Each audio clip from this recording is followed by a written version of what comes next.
Hey all, let's have a quick look at using the Lakeland rice cooker, actually using it this time.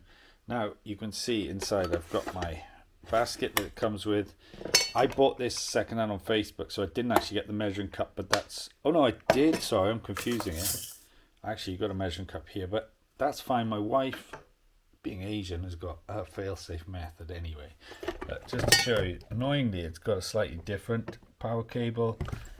That has a little hip in it in the middle there, unlike most of these three-pronged ones where they're just straight. Okay, so, and this does come apart for cleaning, but it's a bit annoying because there's not much to grab onto. Anyway, alright, let me get some rice. So I've got a cup full of what is just basmati white rice. Now that's probably not enough for what I want.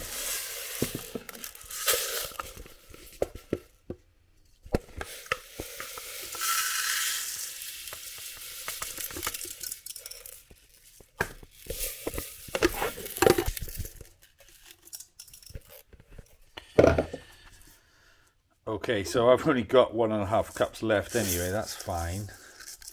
Now it might be that you want, double the amount of cups of water, maybe even triple, but like the fail-safe method, I'll show you. Let me go to the tap.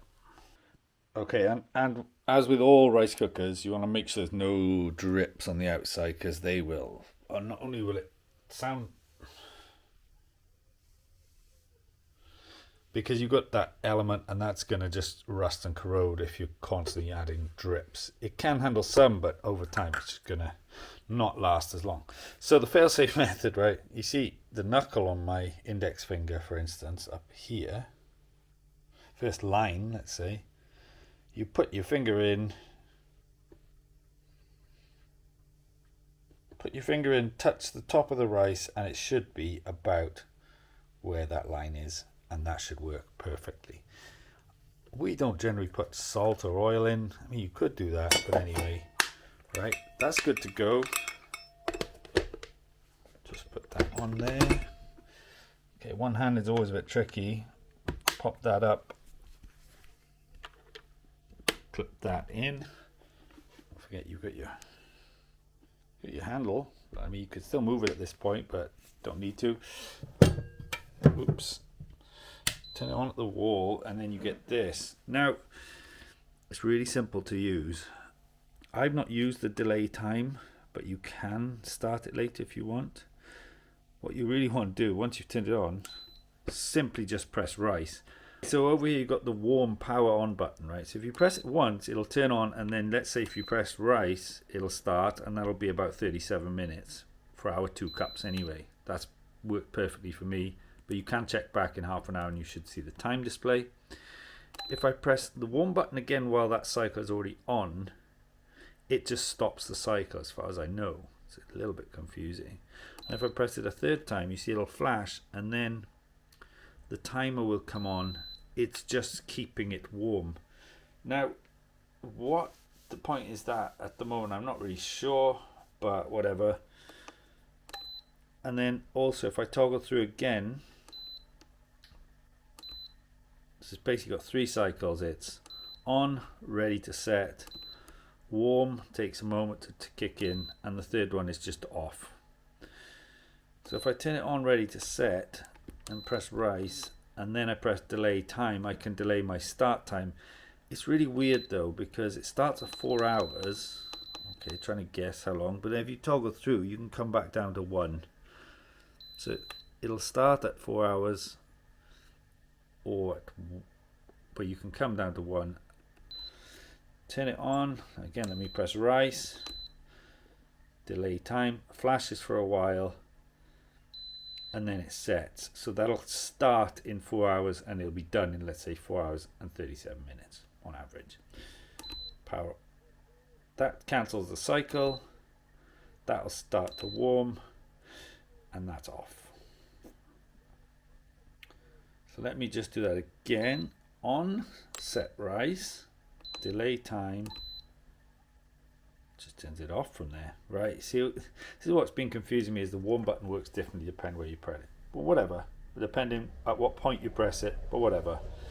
So let's just do a nice bit of rice. On, rice. Set your timer for 37 minutes and come back. And you see that's on now. If I come to my clock here,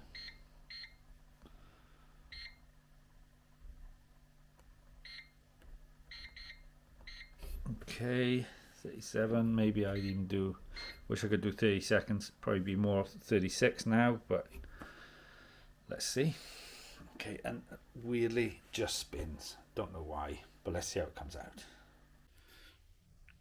And just to reiterate, I think my main problem with the design on this is, especially coming from an Instant Pot, well, you know, owning an Instant Pot and using it with a similar sort of setup, is I always want to press the warm button while it's cooking, because I think, oh yeah, I'll leave it keep warm after it's finished. That just cuts it out.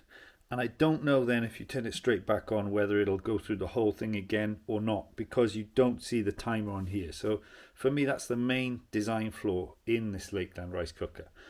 Otherwise it works well. I've not even tried out the porridge yet, but it does work really well and it's been giving us great results. It's just that as soon as you press that, it goes into shutdown mode when in the middle of a cycle, which for me is poor design. But let's see how the rice comes out. I'm doing this update a few minutes in. Okay, so coming back a bit later, I got somewhat distracted and the rice is done. So interestingly, it has stayed warm automatically, which I didn't realize because I hadn't noticed it. I'd always turned it off straight away. So you can see I didn't turn that on and it stayed warm. And you can see it's been on for 57 minutes, which is probably not great because it might be a bit dry at this point. I recommend taking it out straight away normally. So let me power it down. And actually this is the spoon that comes with it. It's just slightly different to the other ones we've had. They've always been flat. Maybe you can see the contours in it. It's a lot more curved. But it does feel a bit harsh on the back. It feels like it could scratch more. Okay, the old one hand. Pull that. Pull from the top. Nice thing about this, you don't want to put your hand over the vent, but you've got the handle to lift that off, which we didn't have on our old one. And there you go, we got a nice clean rice. Now because I left it in, let me take it out and let's see how dry it is. Missed it up, but it's a little bit dry in parts, but I have left it on for an hour, so that to my mind happens with all rice cookers. Oh, and as you can see, it is still steaming hot, so it's great. Okay, so just having left that on, yeah, there is still a bit of dry sticky bits, but it doesn't seem to have affected the rice. That's not like come out with papery bits or anything, so that's cool. The other thing I didn't mention obviously is there you could see you've got the min and max lines. Don't be for your rice, obviously once you top up with water I think it's fine, but don't go below or above those and you should be fine. I mean, it's pretty easy to you know, well, we're generally on the lower end of that scale, but all good. So there you go, that is a look at how to use the Lakeland rice cooker. It's a nice one. I mean, I could put a link down below. I'm not an affiliate, haven't got any, bought this second hand, but yeah, nice, straightforward. Hope you find it useful. Like and subscribe for more. Check out this video for more on this. I'll see you in another video soon. Thanks for watching.